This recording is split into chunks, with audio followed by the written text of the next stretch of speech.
سبحان الملك المعبود سبحان الملك الموجود سبحان. Assalamualaikum warahmatullahi wabarakatuh. Anak-anakku sekalian, selamat menjalankan ibadah puasa tahun 1441 Hijriah. Semoga puasa kita hari ini sampai berakhirnya Ramadan nanti, puasa kita diterima oleh Allah Subhanahu wa taala. Mari kita isi kegiatan Ramadan ini dengan kegiatan amal ibadah yang banyak, terutama pada malam-malam Lailatul Qadar. Anak-anakku sekalian, materi kita hari ini cukup menarik karena kita akan membahas puasa di tengah-tengah pandemi. Karena kondisi saat ini luar biasa, umat muslim sedunia di saat menjalankan ibadah puasa, kita dilanda sebuah wabah yang sangat besar, karena hampir semua negara terkena oleh wabah yang namanya COVID-19. Nah, apa dan bagaimana nanti kita akan membahas soal puasa di tengah pandemik ini, bagaimana kita mensikapinya. Anak-anakku sekalian, puasa di masa pandemi corona ini jangan sampai menghalangi kita untuk tetap beribadah kepada Allah. Puasa Ramadan tidak bisa dihalang-halangi oleh apapun yang terjadi, termasuk musibah corona kali ini.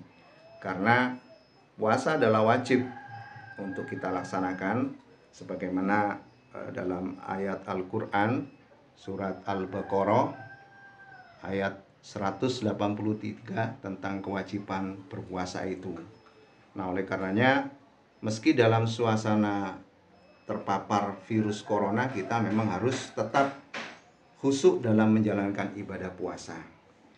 Namun memang kita harus mengikuti apa yang dianjurkan pemerintah, bukan menghalangi umat Islam untuk berpuasa, tetapi dalam rangka untuk menjaga agar penyebaran virus ini tidak terus dan bisa dihentikan.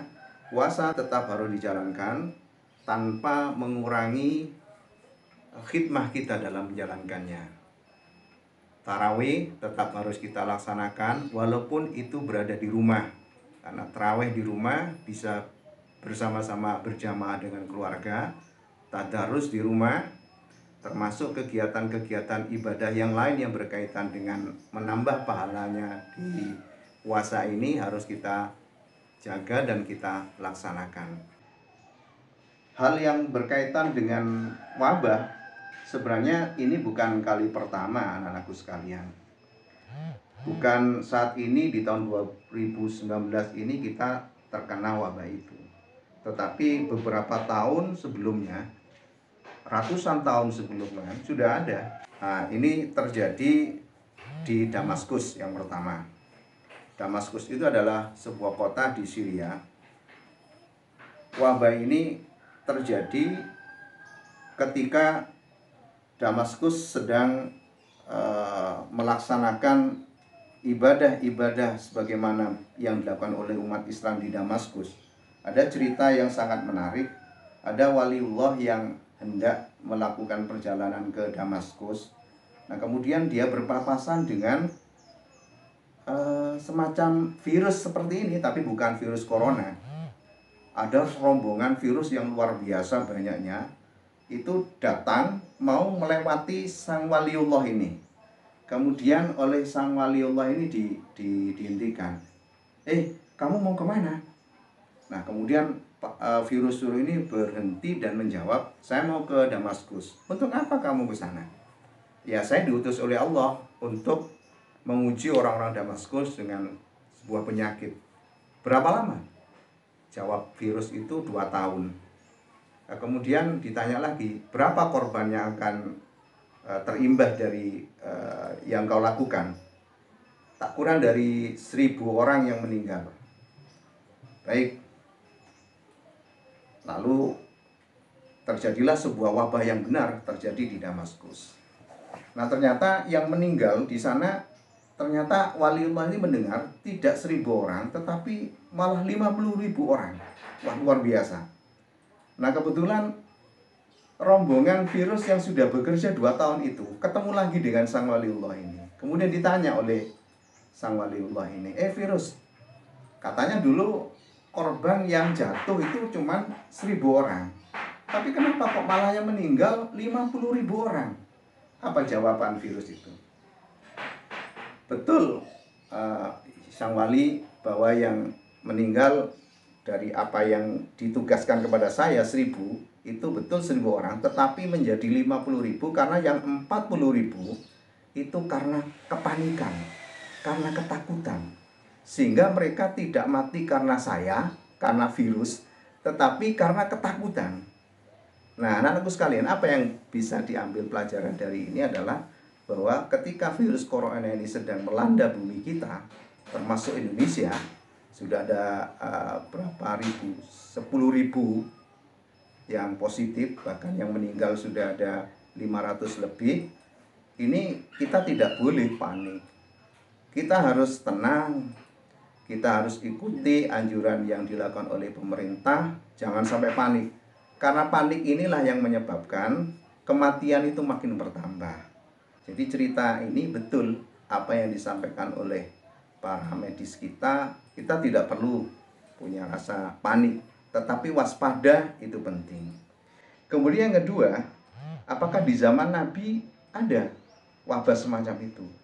Ternyata di zaman Nabi pernah terjadi di kota Madinah. Waktu itu wabahnya demam. Kalau di sini mungkin demam berdarah gitu ya. Nah, ini diriwayatkan oleh Aisyah bahwa di Madinah itu banyak orang yang kena wabah ini, demam semuanya, demam tinggi, suhunya tinggi.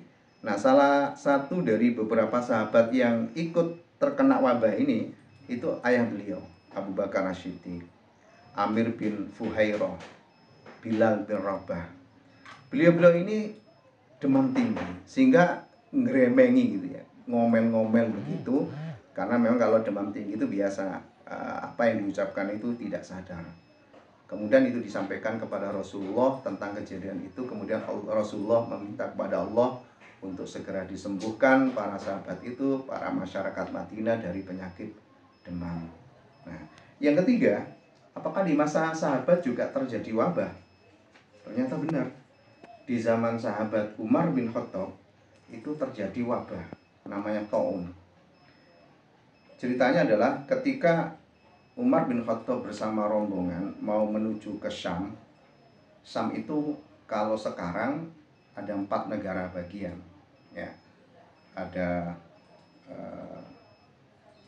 Suriah, Palestina, Lebanon, dan Yordania. Nah, dulu namanya Syam. Nah, ketika beliau mau ke Syam, ternyata beliau mendengar kabar dari beberapa orang pemimpin di kota Syam bahwa di Syam terjadi wabah yang luar biasa yang membunuh sebanyak 200.000 orang. Nah, kemudian Rasulullah kemudian berhenti di sebuah desa namanya Sarak. Nah, kemudian beliau di situ bermusyawarah dengan sahabat-sahabat. Mendengar kabar itu, apa yang harus dilakukan? Nah, pada akhirnya kesimpulannya adalah Abu Bakar memutuskan untuk tidak masuk ke Syam, tidak melanjutkan ke negara Syam, karena dalam rangka untuk supaya dia tidak dan para sahabat tidak terinfeksi. Nah, kemudian ada sahabat yang tidak setuju sebenarnya, namanya Abu Ubaidah bin Jarrah. Itu mengatakan bahwa tanggung, wahai Umar, kita akan mau menuju kebaikan ke Syam. Kita sudah di penghujung jalan, kenapa harus kita kembali? Kemudian Abu Bakar menyampaikan, sahabatku, kalau kamu punya onta, kemudian di areal padang pasir, di satu sisi padang pasir, satu sisi padang rumput, mau kemanakan ontamu itu? Nah, kalau kamu mau ke arahkan padang pasir, itu juga takdir Allah. Tapi kalau kamu arahkan kepada padang rumput, itu juga takdir Allah. Nah, tentu kamu akan memilih ke yang subur yang lebih baik. Nah, oleh karena itu kita tidak masuk ke Syam, kita kembali ke negara Madinah juga mengikuti takdir Allah. Nah, oleh karenanya ini menjadi inspirasi negara-negara di dunia bahwa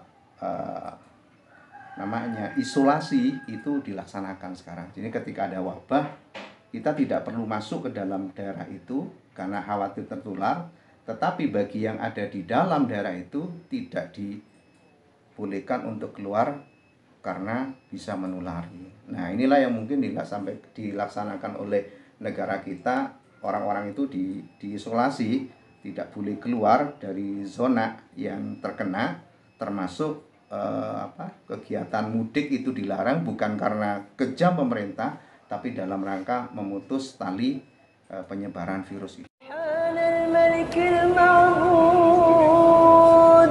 سبحان الملك الموجود سبحان الملك الحي الذي لا ينام ولا يموت ولا يفوت أبدا سبوح قدوس ربنا ورب الملائكة والروح سبحان الله والحمد لله ولا إله إلا الله والله أكبر. Baik, anak-anakku sekalian, ngaji pada Ramadan kali ini bisa kita akhiri. Saya berharap mudah-mudahan apa yang saya sampaikan ini memberikan manfaat yang sebesar-besarnya. Dan yang paling penting adalah saat menjalankan puasa di masa yang sangat memprihatinkan ini, kita harus bersabar. Sekali lagi, kita harus bersabar dan bertawakal kepada Allah. Insya Allah kita bisa menjalankan ibadah puasa dengan baik dan pahalanya akan dilipat gandakan oleh Allah Subhanahu wa Ta'ala. Karena wabah corona yang terjadi ini di tengah-tengah umat Islam menjalankan ibadah puasa adalah ujian dan rahmat ibadah yang dikerjakan dengan modal tetap bersabar dan bertawakal. Demikian, wallahu muwaffiq ila aqwamit thoriq. Wassalamualaikum warahmatullahi wabarakatuh.